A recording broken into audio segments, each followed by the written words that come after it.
Hey everybody, Aaron Zamzow from FireRescueFitness.com. Today I have some workout tips and suggestions that are going to help you and your crew get outside, get outdoors, and work out and enjoy the nice weather.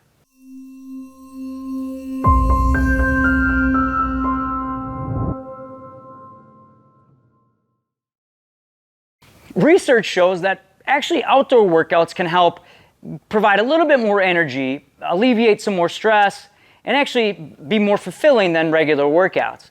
Now this is really easy to do if you're off duty. You just open the door, do some active movements, and then go for your run, do a walk, maybe go work out in the park.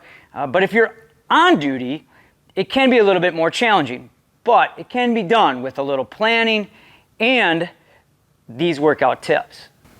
Now the first thing you need to remember if you are working out outside is to stay hydrated. And let me back up a little bit. Not only to stay hydrated, but prepare for that workout, prepare for that shift by coming into that shift or coming into that workout well hydrated already. If you go into a shift or if you start a workout and you're dehydrated, it's only going to get worse. You need to plan and prepare your hydration. You should aim for half of your body weight in ounces of water each and every day. Now I know that sounds like a lot, but if you get anywhere close to that, you'll be very well hydrated. You can also monitor your urine. Some firehouses have some charts in the restrooms that'll help you do that, but the color of your urine is also a great indicator. The main thing here is plan ahead. Don't get dehydrated, don't get behind the 8 ball. Make sure that you come into that shift prepared, and if you're doing that workout, make sure you hydrate before, during, and after. The second workout tip I have for you is wear the right gear. There's a lot of times where I've seen crews work out and individuals come up and do workouts and they're in their duty boots, or they have really, really bad shoes, or that a lot of times I hear stories of someone who goes out jogging without running shoes. Wearing the proper gear can not only, it keeps you safe, but it also helps to prevent injuries. It's the worst thing if you go for a run and you start developing shin splints right away, or you do an outdoor workout or a crew workout in your boots and your shins and your knees start to hurt. Usually takes a couple days to alleviate that pain and can lead to more serious injury. The other thing about wearing the right gear is you want to make sure that you wear highly visible things, especially if you're running outdoors or doing something in busy city streets. Wear the right clothing, make sure it's visible, and also make sure that you're wearing clothes that breathe. You don't want to be wearing a lot of confining clothes that don't allow your skin and your perspiration to vent through your system and cool your body. So make sure you're in the right gear, make sure you're in the right footwear. It's very, very vital and very, very important. And speaking of gear, my third tip is to make sure you check your gear and your surroundings. If you're using straps and webbing, which are very versatile, and I highly recommend, they're great to use for outdoor workouts, just make sure that they're securely fastened. They can easily give way and lead to injury. And also if you're working out in your bay or you're working out in a park, make sure that you check the surroundings for clutter and things that you might possibly trip over. Water can lead to slips, and clutter can lead to some trips and injury. So just make sure you're aware of your surroundings and check your gear and your equipment. Now, outdoor workouts 101. One of the things that I see is the biggest mistake that people make with our workouts, whether it be a crew workout in the bay or an outdoor workout, is that we have a tendency just to dive right in and start doing the workout. Just like your fire rescue athlete workouts, you need to start every workout with a little bit of an active movement. Now, the active movement's going to help with mobility, it's going to increase blood flow, and it'll help prepare you not only for the workout, but for the rest of your shift or the rest of your day. And it really is a functional way to get your body ready. It doesn't have to be long, but take 2 or 3 exercises to actively move and improve your mobility and flexibility to prepare you for that outdoor workout or that crew workout. So don't skip the active movement and the active warm-up.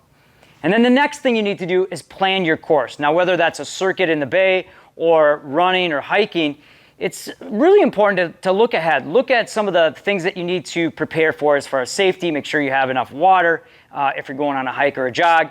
And if you're in the bay or working out with your crew, make sure you have the right equipment and everything is set up. And we mentioned, make sure that they're fastened and safely and appropriately distanced for everybody to enjoy and to make sure that we don't injure ourselves during these workouts. One of the common questions I get whenever I travel and through this website, people reaching out to me is, what kind of workouts are really good, or what kind of movements and exercises should we do as a crew on duty? Now, I mentioned you should start every workout with active movement. So let's say you start with an active movement. One of the things that we've done that's been very popular with a lot of the crews that I've worked on and places I've traveled to is we set up circuits of 6 or 8 exercises, and we make them as functional as we can. For instance, we'll do crawls. You can do sledgehammer work. You can actually do ladder raises. Of course, you want to throw in one or two movements that work and engage the core. Also, some body weight movements. You can do body weight rows or push-ups, anything that really gets the blood flow going. And we set them up in, again, 6 or 8 stations for 30 seconds, caught you there, 30 seconds of active work and then 30 seconds of transition and rest.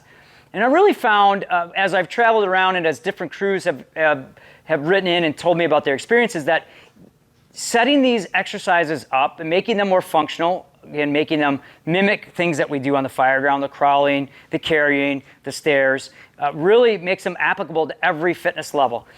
The effort that particular individuals use during that 30 seconds of work is kind of on their own. If they're just beginning, they may just go through the motion. If they're a little more advanced, they may push themselves. But what we found is that then crews working together really push each other. But you'll set 6 or 8 different stations up, make them as functional as possible, and then end, of course, with a static stretch, where in the beginning we do the active movement to get blood flow. It's moving into a certain position, hold 2 or 3 seconds, and then move to another position. The static stretching is holding that stretch for 20 or 30 seconds. But a great crew workout starts with the active movement, moves into functional movements and circuits, and then ends with stretching. Just like your outdoor workout of hiking or jogging should do the same. Start with active movement, go for your jog, your hike, and then come back and finish with some static stretching. I hope these tips help you and your crew get outside, enjoy the weather. Make sure that you take a note of just the safety issues, plan your workouts, utilize some active movements, some great functional movements, and some stretching, and I know it'll help you not only improve your performance, but improve your mood and maybe help change your crew culture.